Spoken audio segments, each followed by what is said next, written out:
नमस्कार, मैं प्रवीण गौतम और आप देख रहे हैं पब्लिक मीटर। दोस्तों, वीडियो में आपको दिखाएंगे कि संसद में कैसे एप्स्टीन फाइल्स वाले पोस्टर लहराए गए। पीएम मोदी और जेफरी एप्स्टीन की तस्वीर लगाकर पीयूष गोयल के भाषण के दौरान क्या हंगामा होता है, कैसे पोस्टर पिक्चर में आता है, ओम बिरला को कैसे गुस्सा आता है और राहुल गांधी पीएम मोदी को क्या चैलेंज देते हैं, सिलसिलेवार तरीके से आपको पूरी कहानी बताते हैं। पहले बताते पीयूष गोयल किस बात को लेकर संसद में सामने आए। अमेरिका के साथ जो ट्रेड डील की बातें हो रही हैं, ट्रंप ने जो दावा किया, अमेरिका की जो कृषि मंत्री है उन्होंने दावा किया कि अब अमेरिका के कृषि उत्पाद भारत के बाजार में बिकेंगे, भारत हम पर 0 टैरिफ लगाएगा और हम भारत से 18% टैरिफ लेंगे। जब इस तरह की बातें सामने आई तो भारत में विपक्षी नेताओं ने विरोध किया, किसानों के हितों के साथ समझौते का आरोप लगा। तो पीयूष गोयल एक तरह से सरकार की सफाई लेकर सामने आ गए, जिसमें क्लियर पिक्चर की बजाय ये होगा वो होगा, मतलब एक तरह से जुमले बेचने का प्रयास किया है। वाणिज्य मंत्री ने अपने भाषण के दौरान लगातार ये बोलते रहे कि इससे भारत के बाजार का ये फायदा होगा वो फायदा होगा।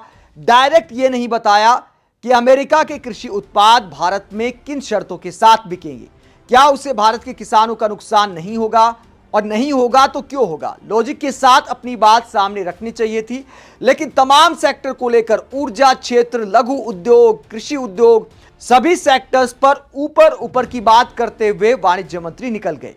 और उनके भाषण के दौरान विपक्षी सांसदों ने जेफरी एप्स्टीन के साथ पीएम मोदी की पिक्चर वाले पोस्टर लहराए। कैसे सीन होता है, क्या बोल रहे थे वाणिज्य मंत्री, तब पोस्टर पिक्चर में आते हैं, ओम बिरला को गुस्सा आता है। उससे पहले संसद के बाहर का सीन आपको दिखाते हैं। ये देखिए, आप बाहर का सीन आप देखिए।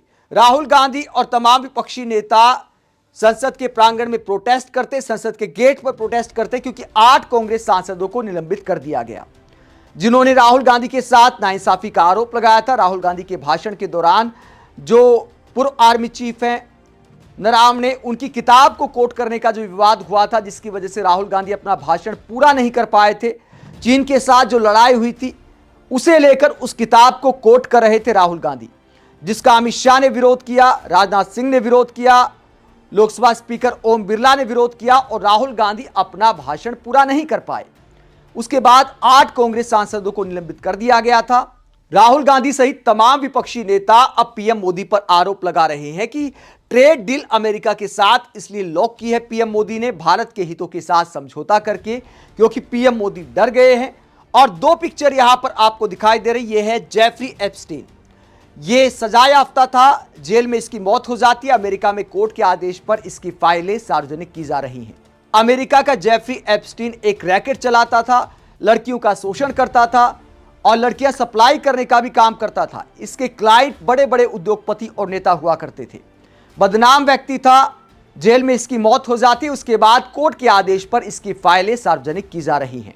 उसमें एक ईमेल में पीएम मोदी का नाम यह आया कि जेफरी एप्स्टीन लिखते हैं कि पीएम मोदी के साथ उनकी मुलाकात हुई, उन्होंने यूएस प्रेसिडेंट के फायदे के लिए इजराइल में नाचा गाया और उसके कुछ हफ्तों बाद मुलाकात की और इससे कुछ काम किया। तो ये जेफरी एप्स्टीन ने जब उस ईमेल में लिखा तो उसके बाद विपक्ष लगातार सवाल कर रहा है। सरकार का कहना है कि जेफरी एप्स्टीन एक बदनाम अपराधी है, उसकी बातों पर यकीन नहीं किया जा सकता। हम इस दावे को खारिज करते हैं, पीएम मोदी सिर्फ इजराइल गए थे, बाकी सब बातें बकवास हैं। वहीं विपक्ष आरोप लगाता है कि एप्स्टीन वाला मामला पूरा खुल न जाए, इसीलिए पीएम मोदी ने अमेरिका के साथ डील फाइनल कर दी। और नरावणे की किताब को लेकर राहुल गांधी कहते हैं, विपक्षी नेता कहते हैं कि जानबूझकर इसे पब्लिश नहीं करने दिया जा रहा, और जब इस किताब में जो लिखा है उसे मैं कोट करना चाहता हूं तो मुझे संसद में नहीं बोलने दिया जाता है। तो यह पूरा मुद्दा है। यह पोस्टर राहुल गांधी और विपक्षी नेता जब संसद के प्रांगण में गेट पर दिखाते हैं, उसके बाद हंगामा होता है संसद के अंदर भी। और पीयूष गोयल के भाषण के दौरान क्या सीन होता है, जरा देखिए। प्रधानमंत्री माननीय श्री नरेंद्र मोदी जी की फरवरी 2025 में अमेरिका यात्रा के बाद से भारत और अमेरिका एक संतुलित और पारस्परिक रूप से लाभकारी द्विपक्षीय व्यापार समझौते का संपन्न करने के उद्देश्य से नियमित रूप से चर्चा करते रहे हैं। इसी को ध्यान में रखते हुए ये देखिए, यहाँ पर ये पोस्टर आ गया जेफरी एप्स्टीन वाला, जो संसद के बाहर था, वही पोस्टर यहां पर दिखाई देता है कि पीएम इज कॉम्प्रोमाइज्ड। इसी को ध्यान में रखते हुए दोनों पक्ष के वार्ताकारों ने पिछले एक वर्ष में विभिन्न स्तरों पर गहन बातचीत की है। तो मोदी सरकार में वाणिज्य मंत्री पीयूष गोयल दावा करते हैं कि अमेरिका के साथ जो डील हुई है उसमें भारत का बहुत फायदा है। हालांकि कृषि क्षेत्र को लेकर जो आरोप लगाए जा रहे हैं उस पर साफ साफ पीयूष गोयल ने कोई जवाब नहीं दिया कि ये जो बात की जा रही कि अमेरिका के उत्पाद भारत के कृषि बाजार में बिकेंगे, तो इसमें सच्चाई है या नहीं है, साफ साफ शब्दों में जवाब देना चाहिए। लेकिन यहां पर यह बातें की जाती कि इतना फायदा होगा उतना फायदा होगा, ऊपर ऊपर की बातें करके वाणिज्य मंत्री यहां से निकल जाते हैं। लेकिन ये जो पोस्टर दिखाई दिया इसे लेकर फिर ओम बिरला को गुस्सा आ जाता है। लोकसभा स्पीकर ओम बिरला विपक्षी सांसदों को क्या कहते हैं, जरा सुनिए।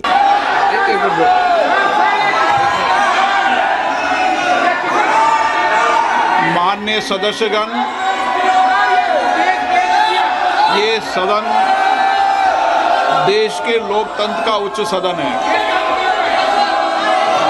और आप सभी दलों ने समय समय पर इस देश के अंदर अलग अलग कालखंड के अंदर सरकार में भी रहे, लेकिन मेरा मत है कि इतनी लंबी सरकार में रहने के बाद भी हम इस उच्च सदन की मर्यादाओं परंपराओं को तोड़ रहे हैं। विरोध का तरीका होता है, विरोध के तरीके और भी हो सकते हैं, लेकिन आप अपनी इलाके से छोड़कर उस जगह जाकर मर्यादाओं को तोड़ोगे तो देश के अंदर लोकतंत्र के प्रति लोगों का विश्वास भरोसा कम होगा। आप सब चुनकर आते हैं, सदन के अंदर सदन के बाहर विरोध का तरीका होता है, लेकिन हम इतने वरिष्ठ नेता आप हैं, आपने शासन किया है, लेकिन नहीं बोलने देंगे वो नियम प्रक्रिया से चलता है, लेकिन आप मर्यादा तोड़ेंगे, उचित है क्या? आप इधर से उधर जाकर आपके सदस्य इधर से उधर जाएंगे, ये उचित है क्या? यही मर्यादा बनाना चाहते हैं क्या आप? आपके इतने साल के शासन करने के बाद आपने यही परंपराएं लागू किए। आप वरिष्ठ लोग हैं, बालू जी, आप इतने सीनियर नेता हैं, ये देश में अच्छा लग रहा है कि आपको? आप इधर जाकर मंत्री बोल रहे हैं, आसन पे जाके खड़े हो रहे हैं, सत्ता पक्ष की तरफ बैनर लेकर आ रहे हैं। मर्यादा पहले भी विरोध हुआ है, लेकिन मर्यादा कभी किसी ने नहीं तोड़ी। आप शासन में रहे, ये प्रतिपक्ष में रहे, तब भी विरोध हुआ है, लेकिन मर्यादाएं कभी नहीं तोड़ी। लेकिन आप जो मर्यादाएं तोड़ रहे हैं ये उचित नहीं है। आप शासन को ये मजबूर नहीं कर सकते। मैं आपसे पुनः आग्रह करता हूं, आप मर्यादा रखें, अच्छी परंपराएं रखें। विरोध का तरीका हो सकता है आपका, विरोध आवाज से नहीं शब्दों से होता है, विरोध तर्कों से होता है, नारेबाजी से बैनर से विरोध नहीं होता, विरोध शब्दों तर्कों से होता है। असहमति मुद्दों पर होती है, वैचारिक मतभेद हैं, वैचारिक मतभेद बोलना चाहिए, ये सदन वैचारिक मतभेदों के लिए बोलने के लिए, लेकिन ये तरीका ठीक है क्या? नो। अगर आप यही तरीका अपनाना चाहते हैं तो अपनाएं। मेरा एज अध्यक्ष के नाते आपसे आग्रह रहता है, सदन से आग्रह रहता है कि सत्ता पक्ष हो चाहे प्रतिपक्ष हो, सदन की मर्यादाओं परंपराओं को बना के रखें। ये सभागृह आपका है, आप इस सभागृह का जितना अपमान करेंगे देश आपको देखेगा, और आप इस सभागृह की प्रतिष्ठा को गिराने का कृत्य कर रहे हैं। इस व्यवस्था के अंदर सदन चलाना उचित नहीं है। मैं सदन की कार्रवाई आज 2 बजे तक के लिए स्थगित करता हूं। तो ओम बिरला जी गुस्सा जाते हैं और कहते हैं कि बेलन से आप संसद को नहीं चला सकते। विपक्षी सांसदों पर आरोप लगाया कि आप बेलन लेकर सत्ता पक्ष की तरफ आ रहे हैं, मंत्री की तरफ बेलन लेकर आप नहीं आ सकते। 200 पूर्व सरकारों की बात की, लेकिन वाकई अगर मर्यादा की इतनी चिंता है तो पिछली वाली सरकार में जो पिछले टर्म में सांसद थे रमेश विधुड़ी, किन शब्दों का इस्तेमाल किया था एक मुस्लिम सांसद के लिए, तो ओम बिरला जी ने उन पर क्या कार्रवाई की, उन पर इतना गुस्सा आया था क्या ओम बिरला जी को? उससे गंदे शब्द शायद ही हमारे देश के संसदीय इतिहास में किसी सांसद ने बोले हों। उसके बावजूद इतना गुस्सा नहीं आया था जितना इस विरोध पर आ गया। ऐसा विरोध तो बीजेपी वाले रोजाना किया करते थे जब कांग्रेस की सरकार थी, इससे भी खतरनाक विरोध किया करते थे। अरुण जेटली ने कहा था कि संसद के काम को बाधित करना भी लोकतंत्र का एक हिस्सा है। विपक्ष अगर इस अंदाज में प्रोटेस्ट करता है, यह भी लोकतंत्र की एक ताकत है विपक्ष की। तो ये अरुण जेटली का बयान था और आज ओम बिरला इतिहास याद दिला रहे कांग्रेस वालों को, कहते हैं कि आपने इतने लंबे समय सरकार चलाई है तो क्या आप ऐसे आचरण करेंगे? तो बीजेपी वाले कैसा आचरण करते थे माननीय स्पीकर भूल गए क्या? और सबसे बड़ी बात है, स्पीकर का दायित्व होता है एक एम्पायर की तरह निष्पक्ष तरीके से काम करना। ऐसा नहीं कि बीजेपी सांसद कुछ बोले तो मुस्कुरा जाओ, कांग्रेस सांसद वैसी बात बोले तो उन पर अकड़ जाओ। ऐसा आखिरकार कब तक संसद में चलेगा कि पीएम मोदी के अलग नियम, राहुल गांधी के अलग नियम? पीएम मोदी किताब को कोट करे तो ठीक है, राहुल गांधी कोट करे तो गलत है। तो ये तो हिपोक्रेसी कही जाएगी साफ शब्दों में। पूर्व आर्मी चीफ नरावणे की जिस किताब को लेकर बवाल कटा है, राहुल गांधी ने एक बार फिर पीएम मोदी को चैलेंज दिया। राहुल गांधी ने कहा कि मैं चैलेंज देता हूं, पीएम मोदी संसद में आकर दिखाएं, मुझे पता है नहीं आएंगे। राहुल गांधी ने एक बार फिर पीएम मोदी को घेरते हुए क्या कहा, राहुल गांधी का बयान भी आपको सुनाते हैं। राहुल गांधी ने एक तस्वीर दिखाई पहले संसद के प्रांगण में मीडिया के सामने। राहुल गांधी ने यह पोस्ट भी किया था जो आज संसद में दिखाया गया। एक तरफ जेफरी एप्स्टीन और दूसरी तरफ जो हमारे पूर्व आर्मी चीफ है जनरल मनोज मुकुंद नरावणे, जिनकी वो किताब है 4 स्टार्स ऑफ डेस्टिनी। तो उस किताब का पोस्टर दिखाते हुए पीएम मोदी पर राहुल गांधी ने बोला था कि इतिहास में पहली बार राष्ट्रीय सुरक्षा जैसे गंभीर मुद्दे पर लोकसभा में नेता प्रतिपक्ष को बोलने नहीं दिया जा रहा है। आखिरकार जनरल नरावणे के बयान और एप्स्टीन मामले पर मोदी जी इतने घबराए हुए क्यों हैं? तो ये राहुल गांधी ने पोस्ट किया था। आज संसद में जाने पर उन्होंने क्या किया, ये किताब लहराई संसद प्रांगण में। और क्या बोला राहुल गांधी ने मीडिया से बातचीत करते हुए, उनका बयान भी आपको सुना देते। किताब लहराते हुए पीएम मोदी को क्या बोलते राहुल गांधी, इस किताब को लेकर कहते हैं किताब फिलहाल पब्लिश नहीं है, लेकिन भारत के हर युवा को यह जानना चाहिए किताब मौजूद है। यह जनरल नरावणे जी की किताब है।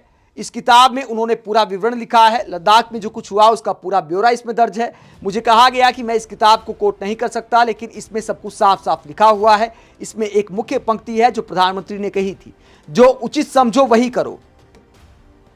जब थल सेना प्रमुख जनरल नरावणे ने रक्षा मंत्री राजनाथ सिंह जी को फोन किया और कहा कैलाश रिज पर चीनी टैंक आ गए हैं, ये हमारी जमीन है, कैलाश रिज पर चीनी टैंक आ गए हैं, अब हमें क्या करना चाहिए? आगे राहुल गांधी कहते पहले राजनाथ सिंह जी ने कोई जवाब नहीं दिया। उन्होंने विदेश मंत्री जयशंकर जी से पूछा, राष्ट्रीय सुरक्षा सलाहकार से पूछा, लेकिन कहीं भी कोई जवाब नहीं आया। इसके बाद जनरल नरावणे ने दोबारा राजनाथ सिंह जी को फोन किया। राजनाथ सिंह जी ने कहा मैं ऊपर से पूछता हूं। ऊपर से पहले एक स्थायी आदेश था, अगर चीनी सेना हमारी सीमा में भी आ जाए तो बिना अनुमति लिए उन पर गोली नहीं चलानी है। नरावणे जी और हमारी सेना उन टैंकों पर फायर करना चाहती थी क्योंकि वो टैंक हमारी सीमा में घुस चुके थे। तभी प्रधानमंत्री नरेंद्र मोदी जी का संदेश आया, जो उचित समझो वही करो। इसका मतलब यह है कि नरेंद्र मोदी जी ने अपनी जिम्मेदारी से पल्ला झाड़ दिया। उन्होंने सेना प्रमुख से कहा जो करना है तुम ही करो। जनरल नरावणे ने अपनी किताब में साफ साफ लिखा है, मैंने खुद को पूरी तरह अकेला महसूस किया। उन्होंने ये भी लिखा है, मुझे पूरे तंत्र ने अकेला छोड़ दिया था। यही सच्चाई है और यही बात है जिससे ये लोग डरते हैं। तो राहुल गांधी बेहद गंभीर आरोप लगाते चीन के साथ जो संघर्ष हुआ था उसे लेकर। आगे राहुल गांधी कहते मुझे बिल्कुल नहीं लगता कि प्रधानमंत्री आज लोकसभा आने की हिम्मत करेंगे, क्योंकि अगर वो आए तो मैं खुद जाकर उन्हें ये किताब दूंगा ताकि वो इसे पढ़ें, उन्हें अपनी सच्चाई का पता चले और देश को भी सच्चाई का पता चले। तो राहुल गांधी खुला चैलेंज देते हैं और कहते हैं कि अगर पीएम मोदी संसद में आए तो मैं खुद उन्हें जाकर किताब दूंगा, जिसमें पूर्व आर्मी चीफ ने साफ लिखा है कि मैं अकेला महसूस कर रहा था जब ऊपर से आदेश आया कि जो उचित समझो वही करो, यानी निर्णय छोड़ दिया गया था सेना अध्यक्ष पर। आप इस पूरे मसले को लेकर क्या सोचते हैं? कमेंट बॉक्स पर अपनी राय जरूर दें, साथ ही चैनल को सब्सक्राइब भी करें। नमस्कार।